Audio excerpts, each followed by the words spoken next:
আজকে ইরানের মতো একটি দেশের দিকে তাকান, প্রায় 50 বছর ধরে গোটা বিশ্বের সমস্ত দেশ তাদেরকে নিষিদ্ধ ঘোষণা করেছে।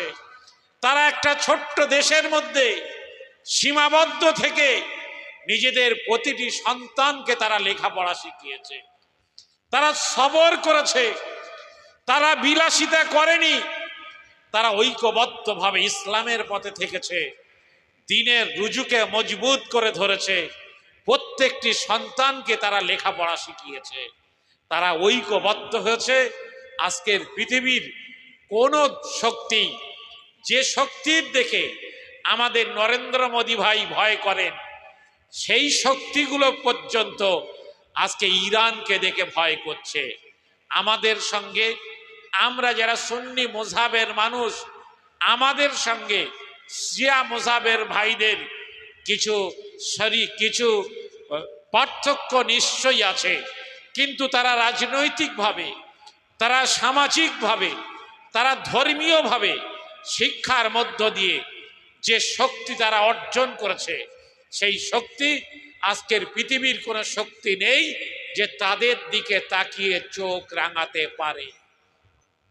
যে আমেরিকাকে পৃথিবীর সবথেকে ক্ষমতাসীন দেশ আমরা মনে করি, সেই আমেরিকার প্রেসিডেন্ট ডোনাল্ড ট্রাম্প, তিনি আজকে নিজের সম্মান বজায় রেখে কিভাবে যুদ্ধ থেকে সরে আসবেন তার জন্যে পথ খোঁজার জন্যে তিনি চিরন্তন চেষ্টা করছেন, পথ খুঁজে পাচ্ছেন না।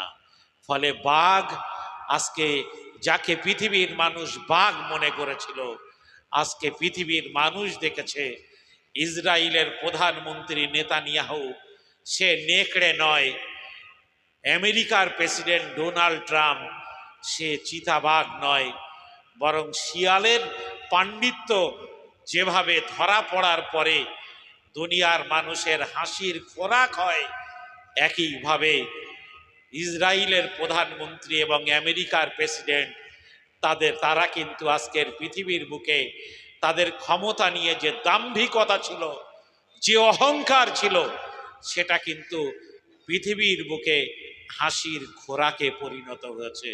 তাই অনেকেই বলছেন আমাদের খুব খারাপ সময়, বহু মানুষের ভোটাধিকার চলে গিয়েছে, এরপরে হয়তো নাগরিকত্ব চলে যাবে, রেশন কার্ডের মালটুকুও খাবারটুকুও পাবে না, হয়তো ব্যাংকের অ্যাকাউন্টগুলো সিজ হয়ে যাবে, সেখান থেকেও কোনো টাকা তুলতে পারবে না, আদালত পরিষ্কার করে কিছু বলছে না, শাসক সবসময় ভয় দেখাচ্ছে, সত্যি কথাটা কেউ বলছে না। এই সময় দাঁড়িয়ে বিপদ থেকে যদি আমাদেরকে উত্তীর্ণ হতে হয়, তাহলে কোরআন থেকে শিক্ষা নিতে হবে, প্রিয় রসুল সাল্লাল্লাহু আলাইহি সাল্লামের সুন্নাত আদর্শ থেকে আমাদেরকে শিক্ষা নিতে হবে, তাহলে আমরা কিন্তু কামিয়াব হব।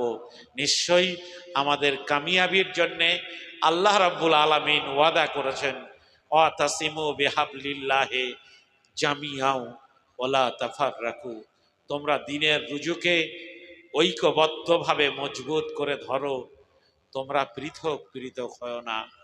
আমরা যদি এই আয়াতের উপরে আমল করতে পারি, নিশ্চয়ই সাফল্য আসবে। আল্লাহ আমাদের মতো এই রকম কম শিক্ষিত মানুষকে, আমাদের মতো মূর্খ মানুষকে সঠিক এলম বোঝার মতন তৌফিক দান করুক। আসসালামু আলাইকুম, আল্লাহ হাফেজ। আমি অনেক দূরে যাব, তাই সবার কাছ থেকে ক্ষমা চেয়ে নিয়ে আমি একটু বিদায় নিচ্ছি।